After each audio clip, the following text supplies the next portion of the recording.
You've completed the shell of the building, so the next step for you in this project is to add the doors and entrances to the first and second floors.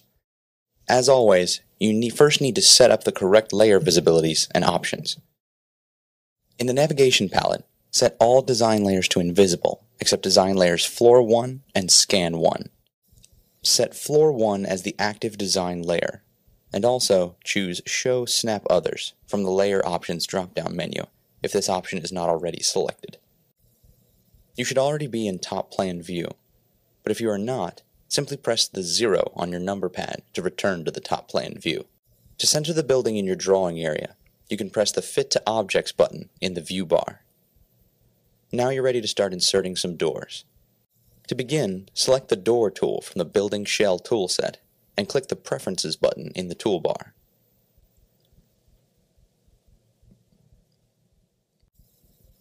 In the General tab, set the Width field to 3 feet and the Height field to 7 feet.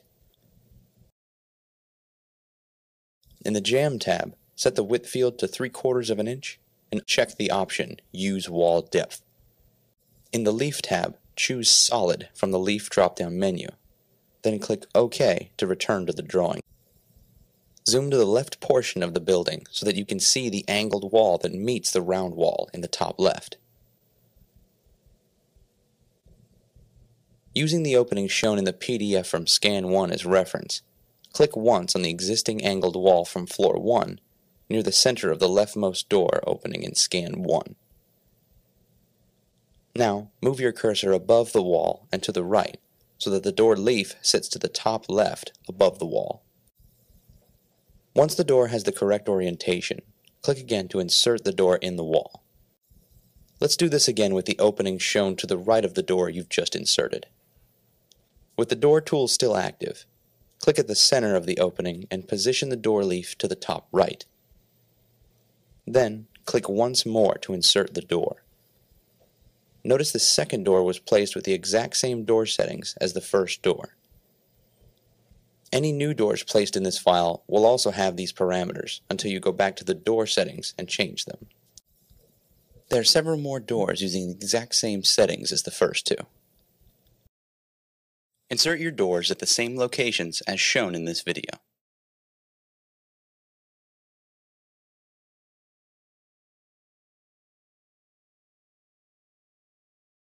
Don't forget to set up your doors flip correctly before inserting them.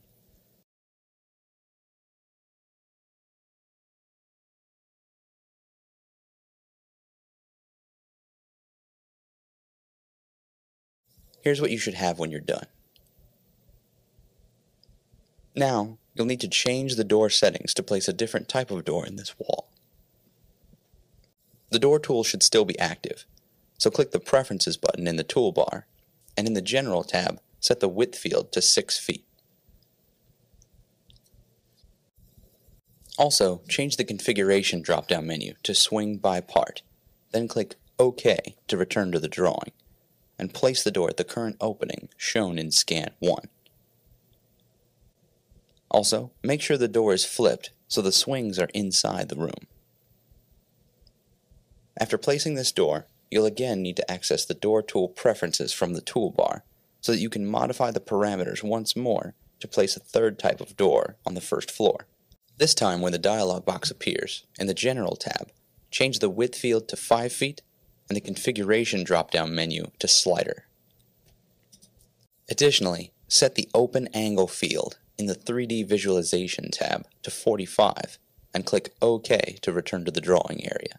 With the Zoom tool or the scroll wheel on your mouse, zoom to the room to the left of the stairs in the bottom left portion of the building. Next, with the Door tool, click at the midpoint of this wall and set the flip so that the slider is opening at the bottom. Now place another door in these walls with the same orientation. Don't forget to snap to the wall's midpoint before inserting the door. Now all of the doors for the first floor are complete.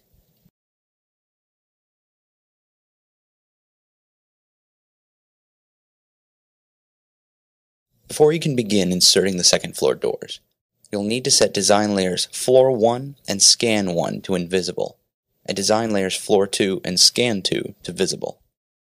Additionally, make floor 2 the active layer. As you would expect, the same type of doors from the first floor will also be used on the second floor. So instead of resetting the parameters in the door settings, we can use the Create Similar Objects command to place a door with the same exact settings as the doors already in your file. To do this, let's temporarily make floor 1 the active layer again. Then, right-click on the door found in the bottom right corner of the building and select Create Similar Object. Notice the door tool is still active, but the door preview has changed to that of the door you just clicked. Now you can make floor 2 the active design layer again and begin inserting the doors at the same locations as shown. Again, don't forget to use the opening shown in Scan 2 as a reference.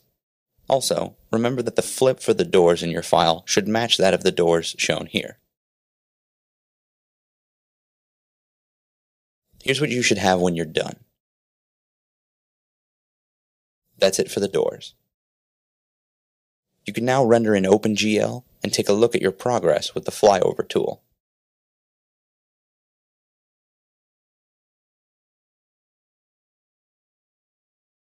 Then return to a top plane view when you're ready to move forward.